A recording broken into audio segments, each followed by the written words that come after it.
the fuck, yo? I got a what if I got? Yeah, I don't know about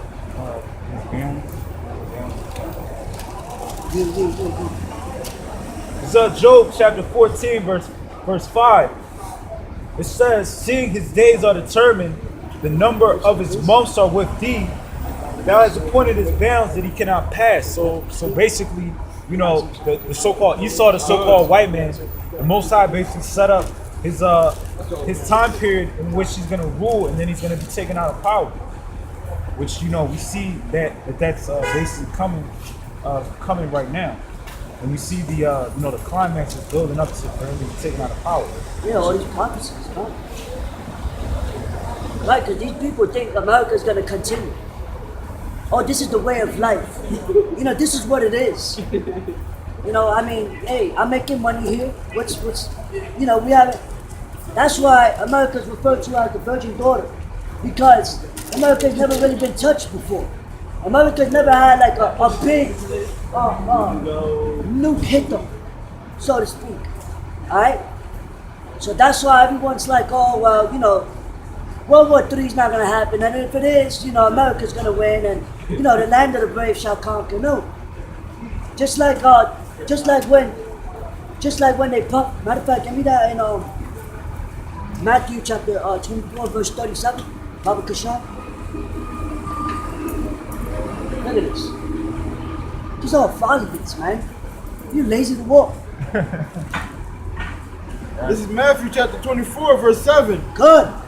For nation shall rise against nation, and kingdom against kingdom. That's 37. This is Matthew But 24. that's the spirit, though. That's prophecy. Verse 37. But as the days of Noah were, Right, so it's saying, as the days of Noah were, right? so shall also the coming of the Son of Man be. Right, because back then, when the time that Noah was prophesying to our people, he was saying that there was going to be a great flood with water, and before that, there was no water. It never rained before, because in the heavens, it has the moisture. It has enough moisture to give the plants and the nutrient, enough water for the plants to sustain and to grow. So it didn't have to rain. But back then, when Noah was like, yo, there's going to be a flood, you know, back then it was like a Pangea, all the land was together. They didn't believe it. Just like now, the virgin daughter, America, ain't never been nuclear fire, nuclear missiles never touched this place. So they're like, yo, you bugging. That's what they tell us. You're crazy, you know? But as the days of Noah, so shall the coming of the Son of Man be. So when the Lord visited them back then, the Lord's going to visit now. And he's going to spiritually annihilate and cleanse this world. With what? With fire, man. World War III. Alright? But I got a precept. You guys can break it down. Job chapter 20, verse 22. In the fullness of his sufficiency, he shall be in strength. Every hand of the wicked shall come upon him. When he is about to fill his belly, Yahawah shall cast the fury of his wrath upon him, and shall rain it upon him while he is eating. So right before Esau fulfills his wicked agenda, which is going to be there's going to be the New World Order, wiping out all the jakes, right?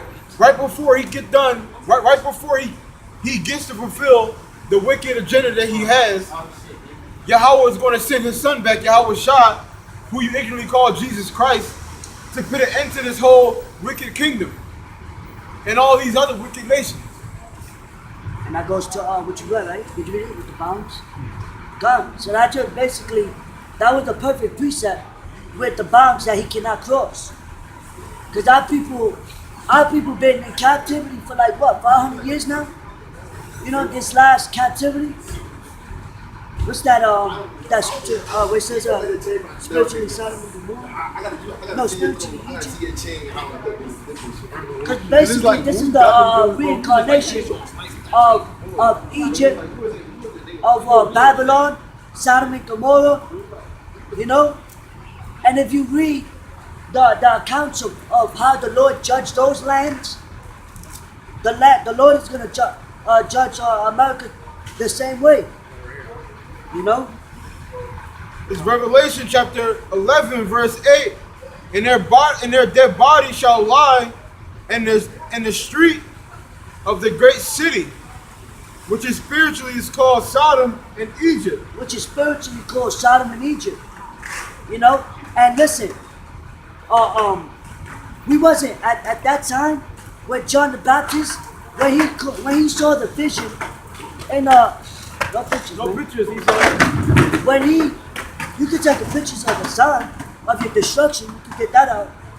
But when John the Baptist had the vision in the island of Patmos,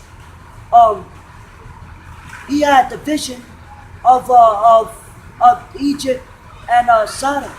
Before that, those lands were destroyed already. So that's proving that it wasn't talking about that time. It was talking about an appointed time. Alright? Which is spiritually Sodom and Egypt. Because we didn't walk to Egypt again. You know what I'm saying? We were brought by ships. You know? But it's talking about, you know, prophecy. When martial law hits, when the race riots happen, World War III, when the mark of the beast come, because when them times come, man, there's gonna be survival of the fittest, and everyone's gonna look for the Most High in that time. Everybody's gonna look for us, Lord willing, man. They're gonna try to look for the word. They're gonna ask God, why? They're not gonna know why these things are happening. While we out here telling you right now to repent before it happens. So that way you might be saved. And that goes for us because we don't know if we're gonna be saved, man. That's why we out here.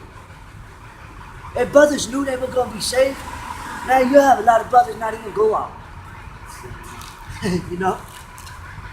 This is Romans chapter 12, verse 1. I beseech you, therefore, brethren, by the mercies of Yahawah, that ye present your bodies a living sacrifice, holy, yeah. acceptable unto Yahawah, which is your reasonable service. We are presenting our bodies as a living sacrifice right now. You know? And the Lord sees that. Back then, they used to sacrifice animals, you know, for the Lord to forgive them for their sins. But right now, but the Lord, I believe that's Hebrews 8:8, where the Lord gave us a spiritual covenant, you know? So now we spiritually sacrificing ourselves, and physically, actually. Just like when Yahawashi sacrificed himself for us, and he represented himself as being a lamb. So he was a lamb, he was a sacrifice, so we can basically repent. Alright? You know? That's why we gotta because it's all spiritual. Now it's all spiritual. So we got, if Yahawashi didn't come down and present himself as a living sacrifice for our sakes, then it will still be like the ancient time. But it's not like that anymore. Because things are getting worse. Things are getting worse, and it's so bad that we can't keep most of the commandments as it is. So it's getting so bad that, or even in the time of the Maccabees, because that's going to happen again. This is why it's spiritual, brothers, because look, in the time of the Maccabees, they were slaughtering our people that was keeping the law, statutes, and commandments. You had women fleeing into mountains just to sacrifice their, to circumcise their children. You got women and children that were slaughtered because they didn't want to be force-fed pork. You know? So they were righteous men then. They were righteous people back then.